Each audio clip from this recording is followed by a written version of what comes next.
Tate Chronicles now transmitting. Welcome to the Tate Chronicles on Healthcare Now Radio. And now, here's your host, Jim Tate. Good day, citizens of the free world, from border to border, coast to coast, and to all the ships at sea. I bring you a warm welcome. This is your correspondent, Jim Tate, and thank you for tuning in to the Tate Chronicles. Join me as we cut through the fog that exists at the leading edge of healthcare technology. I'm really pleased my guest today is Pults. Kel is the Chief Clinical Officer and Vice President, Government Strategy at MediQuant. MediQuant is focused on healthcare, data archiving, migration, and conversion. Kel, thanks for joining the Tate Chronicles today. Thanks for having me, Jim. It's nice to meet you. Good to meet you. A lot of questions I have for you. I'm looking forward to this discussion because underneath all this is we've got all the data, but what the heck can we do with all this data and how can we make it make sense? But first, can you tell us a little bit about your background and also about MediQuant, how it liberates data for health systems? Sure. So Kel Pults, Chief Clinical Officer, as you mentioned. I've been with MediQuant for about 10 years, and I've been in healthcare for a little over 25. I'm a nurse by trade, so a long time ago became a nurse in the field, and so moved from patient care. So I did patient care for several years, and I had the opportunity to move into an informatics type role, and I loved it so much. I have been in that space now for about 18 years, helping to what I hope is close in that gap between the clinical at the patient care point of care, improving best practices using research and the providers. So there's traditionally there was a gap there, and I think that gap is slowly closing, but I've been fortunate to do that. So I've also at MediQuant, as part of the government strategy, we do have a contract with the Defense Health Agency, and I was fortunate to be part of that team that brought that in-house.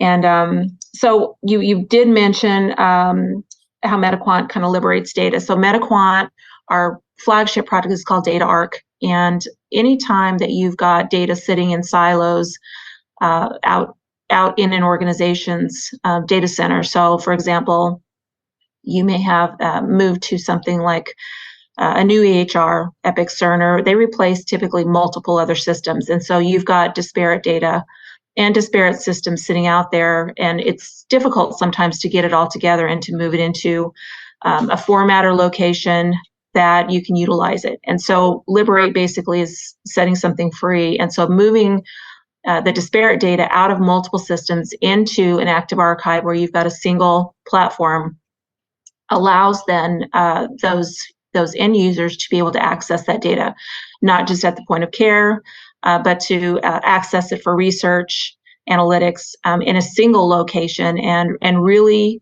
get the value out of the data that you may have had locked in those other systems for years sometimes. Let me ask you about a particular scenario somebody asked me about the other day.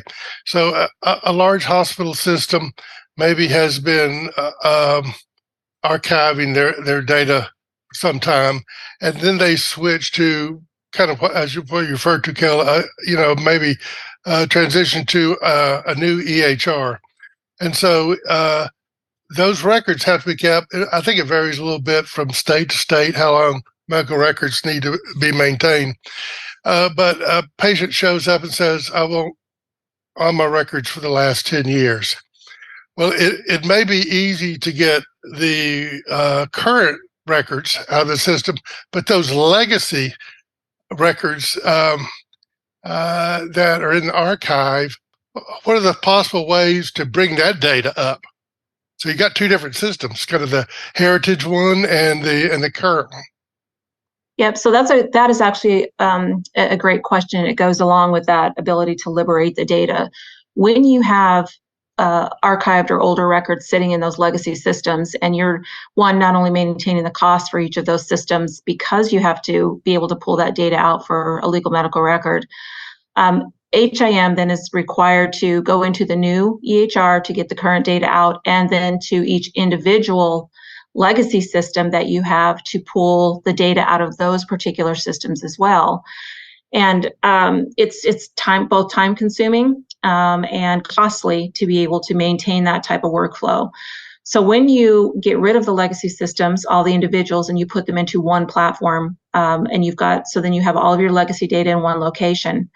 And then you have the new application, and you're able to pull the data, let's say out of two systems, or access even the archive from your new system and pull them out of one system. At that point, it saves significant time for HIM, and then you're really looking at the process to get a patient's record to them seamlessly, which is really what you want, especially with the Cures Act right now, and information blocking as the new ruling around information blocking. You want to get the records to those patients in a timely manner and a complete record. So there's a couple ways then you're saving that kind of money. Now, talking a little bit about the data itself, we strongly recommend. I mean, there are some instances where you don't have a choice, but we strongly recommend that you store as much of that legacy data discrete in your active archive as much as possible. A couple reasons for that, honestly. You could store records PDF, but then you're not able to utilize that in any secondary manner, at least not easily. Mm-hmm. It becomes costly to do that. But being able to create the record, store the record discrete as much as you can, and then pulling that information out of the system, whether it's for research, analytics, pulling together your patient record to do trending, that type of thing. If your information is discrete in that manner, that will actually be beneficial as well. So there's a lot of considerations when you're moving data from a legacy environment to your active archive.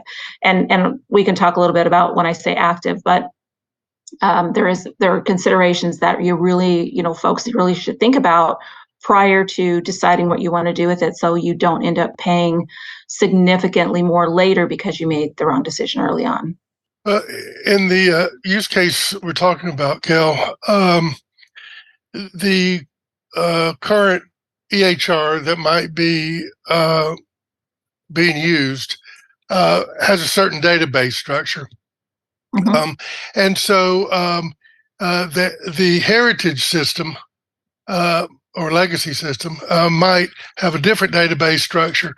How is that archive data archived? Is it in file formats like CCDAs, or is it in a certain database structure?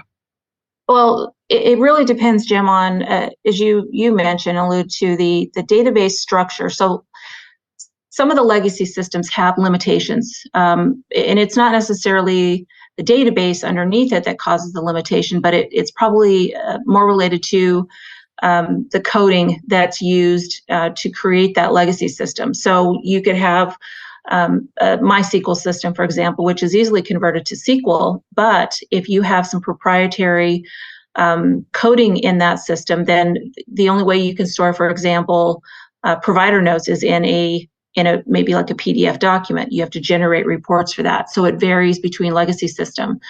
So each legacy system, then you look at your number one priority is to store as much discrete as you can. Mm-hmm. In some instances, you don't have a choice but to put some of the data into a PDF type document, like a provider note, or some are already stored in that format. Maybe you've got radiology reports. Your images obviously are going to typically be, they could be in a blob in the database, or it could be sitting outside the database. But each legacy system is a little different. So when we take a look at that kind of thing, we have, over the years, discerned how a particular legacy system's data has to be stored. And again, our first priority is always get as much discrete as you can. We know certain things are going to be stored as PDFs, but what you want to avoid is putting everything into a PDF because you cannot easily get it back out again. There are newer programs that are starting to work on that, but if you think ahead and store it discrete to start with, you don't have to go back later with another project and spend the money to then take all those PDFs apart that you chose, if you chose that route to start with. So you're absolutely right. Moving it into then format that is not only readable, but it is usable from a secondary perspective. It is really the goal. Even if you're a small organization and you think, we're never going to, we're not going to do research on it, you may be acquired by a large organization that will, or you may decide that, we're going to get into doing some research and grow your own organization, and you're going to be glad you did as much discreet as you could. Before we started recording, Kel, you and I had a discussion about interoperability and the current and upcoming TEFCA process, and a lot of the EHRs out there now, a requirement for a certified base EHR is to have a FHIR API. And so if the requirement around information blocking, is there any requirement that the FHIR API or any other processes like that actually reach back into an archive? Absolutely. That's a really good question. So originally, when the information blocking rule came out, we took a look at it. There was nothing in there regarding archive, active archive. There still, from a wording perspective, isn't anything in there. And MediQuant, early on, when that first came out, we met and we talked about the ruling that was, going to be coming out, and we made the decision that even though there was nothing specific in there about archive, that we were going to comply with this, that we were going to ensure that we were FHIR ready. And part of that language, even though it didn't specify archives, was designated record set. Yes. When we store things in the archive, the active archive, our customers right now will rewrite what their definition of legal medical record is, and it does include the data that's in the archive. Therefore, from our perspective, it does become part of the designated record set. And so we made, the conscious decision to, one, create a health regulatory committee internal in the company so that we could start tracking these things, and to start immediately on building out the US CDI. 1, 2, 3 is likely to become the base based on the new drafts that are out there right now for review. And fortunately for us, having the government contract, we started on FHIR very early in the process because the government is utilizing FHIR transactions to send information back and forth between their systems as well. And our team kind of has been leading that charge for the FHIR transactions there. So we did start very early in that process. You mentioned TEFCA earlier. The Sequoia project is assigned to kind of lead that effort. And when the information blocking rule first came out, 3 of us went through their boot camp all the way back in 2019 to one, get familiar with what the requirements were going to be, and see specifically how that would apply to us, so we could start building our roadmap to be compliant and support our customers who are, the actors as well, that were going to need to be compliant with it. We wanted to make sure we were ready to support them. So we've been doing FHIR for some time now, and we'll continue in that path. And again, our regulatory committee is monitoring these things as they come down, and providing comments and things back as the drafts come out for comment. I think the whole there's still a number of if they're not gray areas, at least the gray areas may be in the fact that there are so many options and ways to meet these changing requirements that it is sometimes, I give an analogy. We may want to build a pyramid. We can build it out of hay bales or sugar cubes. Probably better to build it out of hay bales. And so the way to remain compliant, we're just starting to, I think, come up with hopefully some best practices. But let me ask you about another potential use case. So definitely change is constant, and we've got mergers and acquisitions across health systems every day. And so as these mergers and acquisitions come into play, somebody calls the chief information officer or officers or informatics folks and say, we have all these various and redundant systems, and some of them are obsolete. and they don't know what to do. So somebody says, well, call MediQuant. And so if MediQuant gets that call, how do y'all move forward? What kind of services do you provide as far as consulting, just beyond even the technology? Well, we have something, it's kind of a data stewardship project that we offer folks. We do get these calls quite often. As you mentioned, there's a lot of merger and acquisition activity going on in the healthcare space. It is constant. And divorces too, right? So we see them separating after a while also, and that requires some thought process to what they do with the data. So when there is a merger and acquisition, what we usually see is the acquiring hospital. So whoever is doing the buying, they'll typically move the new hospital or provider office, whatever it is they're acquiring, to their platform. Even if it's, let's say they're both Epic, they'll typically move them to their instance of that application. And the sooner they start planning for this type of thing, the better off that they will be in the long run, because they're talking two different things. Sometimes they buy the financials, sometimes they don't, depending on how much is sitting out there to be collected. They may buy the financials, especially if there are millions out there that they could recoup. I mean, it's a benefit for them. If there's not, and the hospital's not doing well, they may not, bring along the financials. But the clinical is almost always a constant. You want the clinical data out there. So part of the review that we do is we take a look at the applications that the acquired hospital or organization is bringing to the table. The hospital that is acquiring will say, well, we're going to move them all to this instance of Epic, and here are all the systems that they've got under their belt, that we need to do something with. At that point, it becomes an exercise of budgeting and planning, because when I say the planning part of it, typically there's a time period that the acquiring hospital will have, or to be able to view into those legacy systems they're bringing over, and that right there is a gotcha moment for those hospitals. By the time it gets to a CIO and they start looking at the project itself, they may be on a really short time frame where they're going to actually have access to that system, simply because of software support end dates that are going to be coming up. So their choices are, they're going to have to extend for another year and pay another couple $1 million to extend, or they're going to have to cut that time short. And so there's a lot of, we call them fire drills, where they bring them over, and they have to be off in a really quick period of time, or they're going to have to pay an extension on that data that they've just brought over.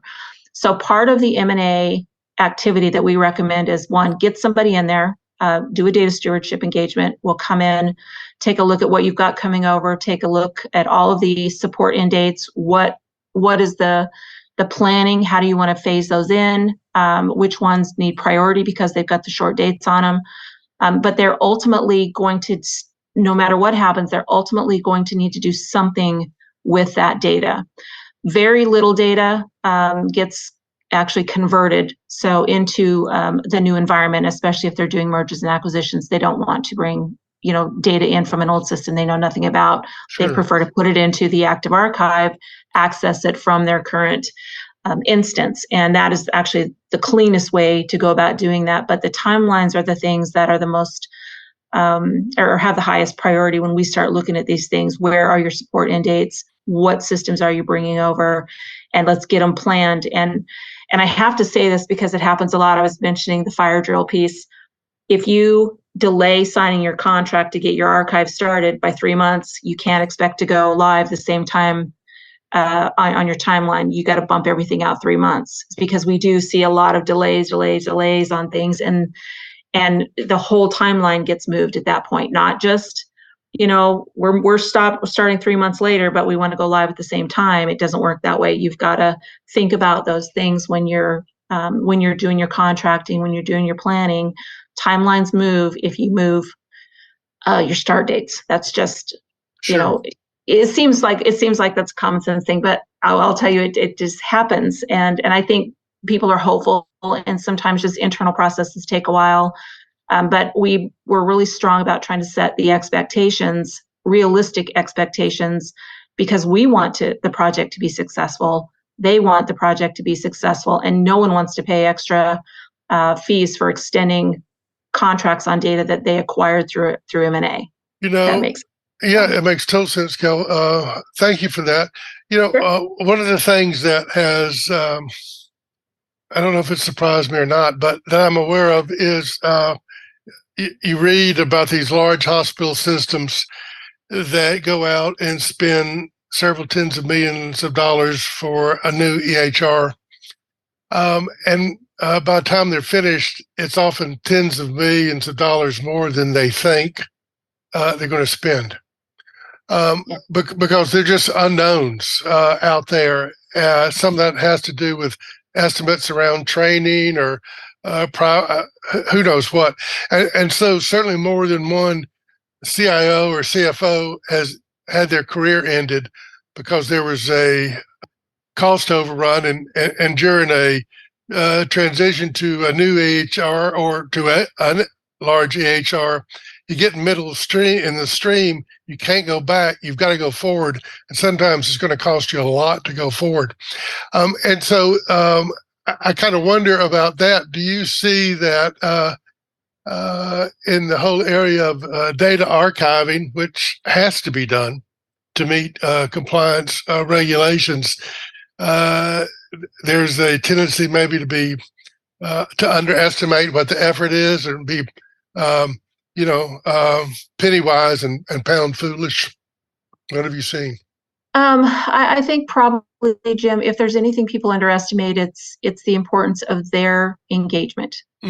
Hospitals right now are definitely tightening not just budgets, but their staffing. And I think what we tend to see is the planning on that part of it. It doesn't do a lot of good to put your plan together for your archive and then sign, it's what your planned go live date is, and then come back and say, well, we just don't have the resources for it. And you put yourselves on hold because there is a significant ROI to get all those legacy systems shut down. So I think it becomes that question of, how do you invest and where do you see the ROI coming in? So when you've got an ROI and it may be in your head what the ROI is, then you need to plan ahead that you're going to have to come up with resources to actually be engaged in that project.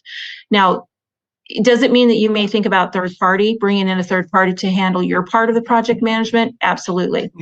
But knowing that and planning for that up front is really important. If you even suspect that your team's going to get pulled off to EMR implementation, you're going to not have the staff that's going to be able to concentrate on your archive, then budget for bringing in a third party to handle the project management on your side of it, because that your ROI in the end is absolutely going to be worth it. And I think that's something that when we go through like the data stewardship, we put together an estimated ROI, and it does require some honesty on Yes. the client side as well to say, Sure, we don't have the resources, or we're going to have to maybe extend here and it's going to cost us again. And that's another big area is if they do not provide the resources when it's time for projects to start, they may very well have to extend the license on something that they're sitting on. And that is extremely costly for them to do. It costs a lot more to do that than it does to provide the resources up front to get the project done. Because we've case studies have proven out with our customers the significant value and return on investment for them to actually engage in the project and get their archiving done. Well, and I get in the worst case scenario, it'd be a situation where a health system needs to do this. They've never been through it before. They don't have subject matter expertise. They don't bring in subject matter expertise, and the project fails, just absolutely fails. And they have to start over from square one in timelines and money and everything else. You really need, obviously, it's a very complex thing. and there needs to be some level of expertise about what's important, what's not is important, and kind of what the critical path is, and when decisions have to be made, and No, even you're knowing absolutely right. what the decisions are. Yeah. Yeah, and starting that plan at the very beginning, and I think just laying it on the table, we provide them. This is all the recommendation for the people that are engaged. How much time is estimate for them to spend. Every client's a little different on what their roadmap needs to be because they have a different variation of systems that they're bringing, a combination of clinical, financial, also the system type that they're bringing. For example, MUMP systems take a little longer, right, to get out of for extracting that type of thing. But Sure. the whole plan that gets put together for them is unique to them. There are standard ways that we do the archiving, but each organization has their own individual mix of what they've got ready or need to archive. And so that has to be taken into consideration too. No two clients are identical when it comes to Right. what their mix is of systems. Kind of hard to believe, Kel, but we're almost totally out of time. But before we say goodbye to our audience, for our listeners that want to find out more about MediQuant services, how do they get more information or reach out? Well, they can reach out to me directly, kpults@mediquant.com. Also, go to our website. MediQuant.com we've got links there. You can request case studies, and you can also request services from our link there. So we're happy to talk to you, and hopefully we can help you out. Let me spell that out. That MediQuant, it is MEDIQUANT.com. Well, to our audience, thanks for joining me on this episode of the Tate Chronicles. And of course, I offer a special salute to my guest today, Kel Pults of MediQuant. Kel, thanks for coming aboard today. Thanks, Jim. I appreciate the opportunity. You can find more information on this show's program page at healthcarenowradio.com. That's healthcarenowradio.com. Until we meet again, here's wishing you smooth sailing and safe harbors. Tate Chronicles transmission ending now.